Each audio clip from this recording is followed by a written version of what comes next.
Fragile! X. Fragile! X. Fragile X Syndrome! Hi, are you my new patient? Yeah, my name's Megan. Awesome. Well, I'm Sarah, your genetics counselor. So why are you in here today? Well, I have a 3-year-old son, and he has some symptoms of Fragile X syndrome, and I was wondering if you could answer a few of my questions. Of course. So where do you want to start? Could you just kind of explain, what Fragile X syndrome is?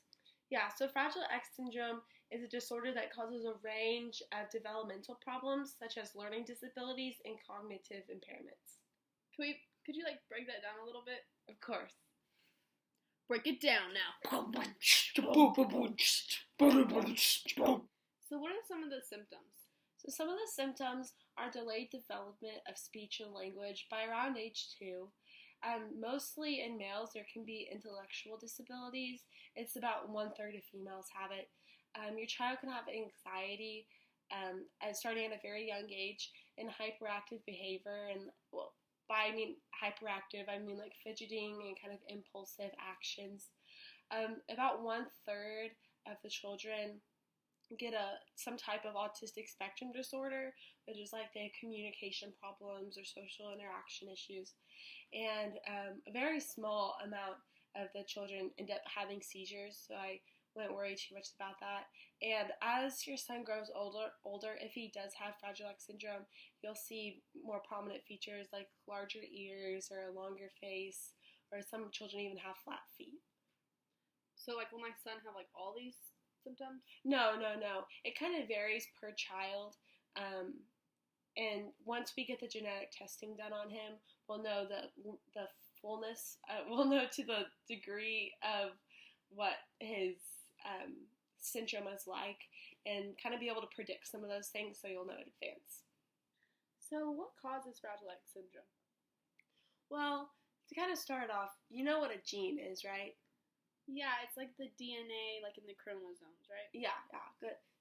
Okay, so in all of us, there's this thing called the FMR1 gene, and that gene is responsible for making a protein called FMRP. You following me? Mm-hmm. Okay, so FMRP basically has information to code for other proteins, and it also plays a really big role in developing the synapses in our brain.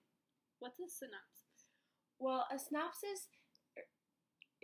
is basically a channel for nerve impulses in our brain, so it's how all the information gets from place to place through electrical impulses. Yeah. Okay, so the severity of the Fragile X syndrome kind of depends on how many times the DNA pattern called CGG repeats. So when it's 55 to about 200, that's when a person is a carrier, and when it's 200 or over, that's when a person has Fragile X syndrome. It's the full mutation of the FM1 gene. So basically, when it gets over 200, 200 and over, a thing called methylation happens. And basically, in non-scientific terms, it's when, say if someone gets a book and you glue some of the pages together, and then you put it back in the library or something, but then someone tries to take it out and they can't read those glued pages. You can't get to the information. That's basically what happens in methylation in our genes. So we'll take a part of the gene and close it off, and so the cells and stuff can't read, and the proteins can't figure out what to do, and so that's how Fragile X syndrome is caused. So how do you test how many times it repeats and whatnot? Well, that's called the FMR1 gene DNA test. What's the FMR1 DNA test? So there are 2 different procedures that can be done for this test. One is a Southern blot analysis, and this basically looks at if the gene has fully mutated, the size, and whether or not it has methylated or not. This test is more expensive and it usually takes more time, but it's more accurate in determining the full mutation, or if there is a full mutation. And the other one is PCR analysis. And basically what PCR is, it's where you take a DNA strand and you amplify one little part of it so you can look at it many times and do different tests. So the PCR actually determines the number of CGG, or the number of times the CGG repeats.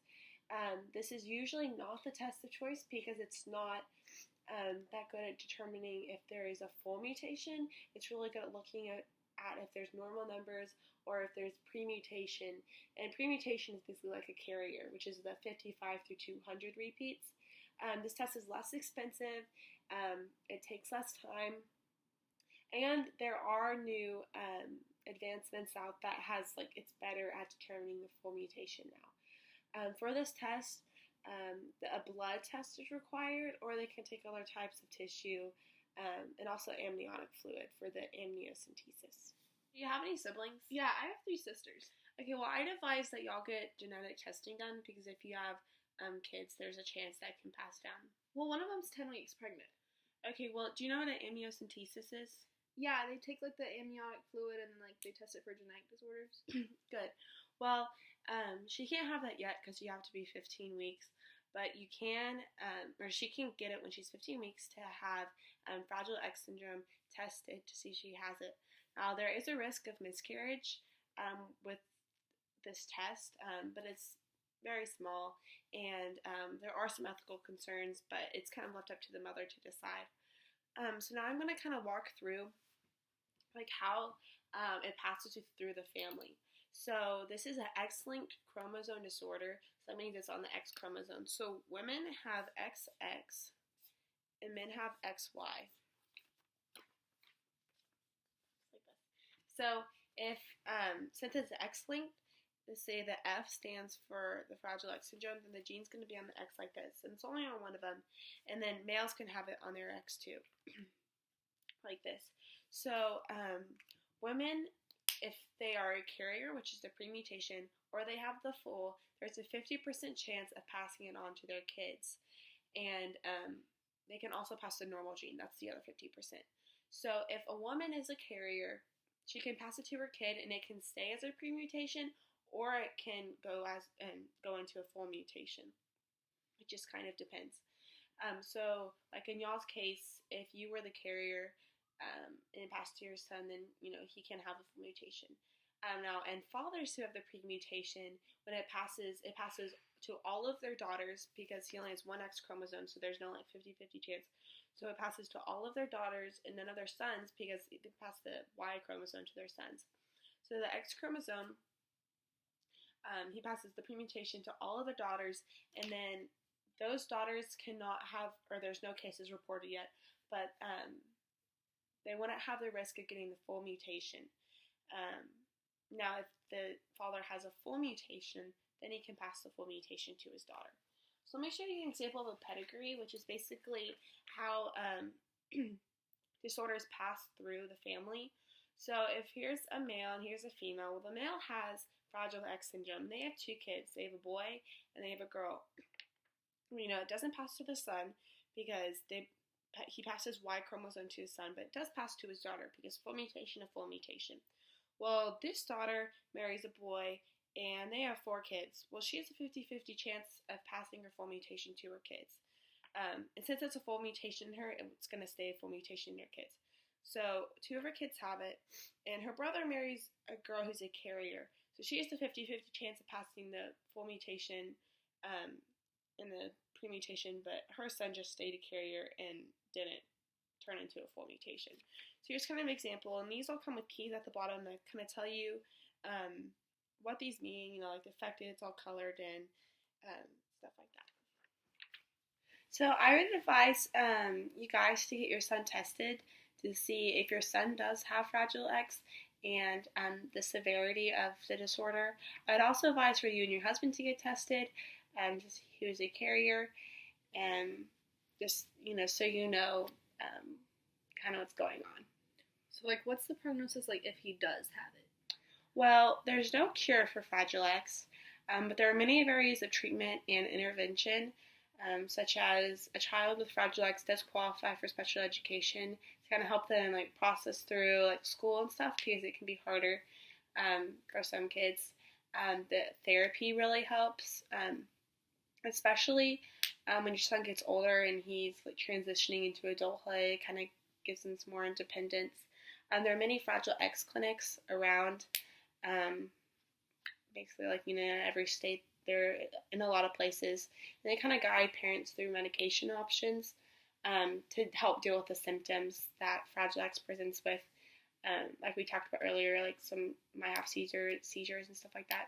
And your pediatrician, I would have a meeting with him because he can give you information about clinics and kind of advise you because, he knows you and has watched your son kind of grow up a little bit. And also the National Fragile X Foundation has a website which has really, really good information